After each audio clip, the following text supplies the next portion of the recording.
There are some classes that will help you in converting numeric values to strings in different formats, and it will convert data from one fundamental type to another. There is one of these classes for each of the fundamental data types.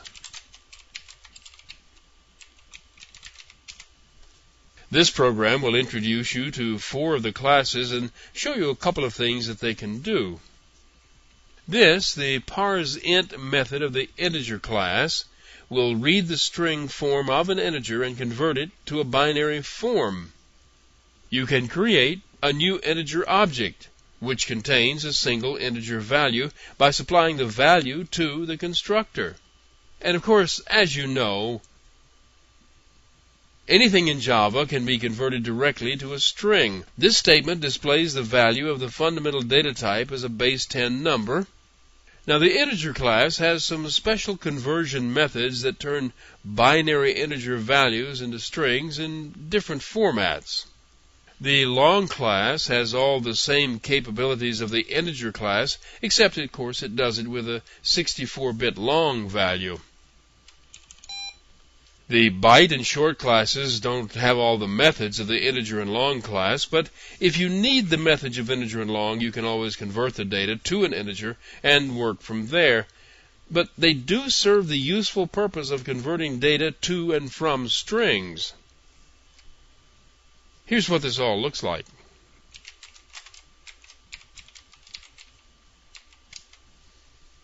I find that I use these classes mostly for converting incoming string numeric data into the internal binary format. You've seen earlier examples where command line arguments were converted to internal values. You can do the same thing with real numbers.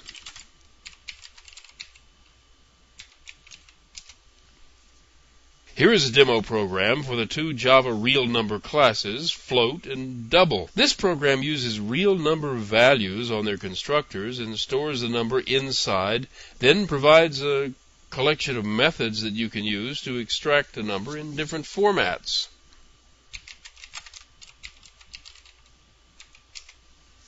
In particular, notice the string format of the numbers with exponents coming out of the object. They all start with a single digit, then have a decimal point followed by a number of digits, and then they have an exponent on the end. This is known as the normal or the normalized form of a real number. These are what is known as the wrapper classes because they're all wrappers around fundamental data types. Basically, you create a wrapper object to contain a fundamental data type, and the wrapper object provides a collection of methods that you can use to work with the data. Here are the ones that I've shown you examples of. They all can be constructed by using either a string form or the binary form of the value. They also have static methods that you can use for data format conversion without actually creating an object. They're all extensions of the number class, which is an abstract class defining methods that each one of these must implement.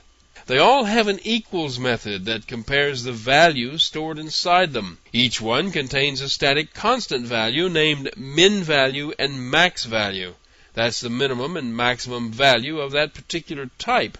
I suggest that you take a look at the documentation for each of these classes so you'll have an idea of the sort of things they can do, and they can do a lot. And there are some others. The void class cannot be instantiated. It exists just to hold the class definition of the Java void keyword.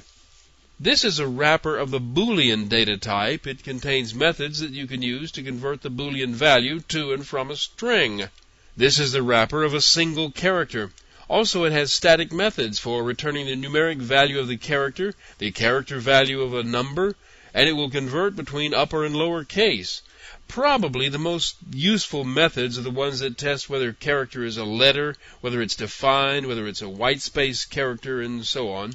I could make out a laundry list of all the wrapper methods could do, but my suggestion is that you take a few minutes, look at what each one of them will do in the documentation. You'll benefit from it because you will know that it's there when you are programming, and you will need to be familiar with them for the certification exam.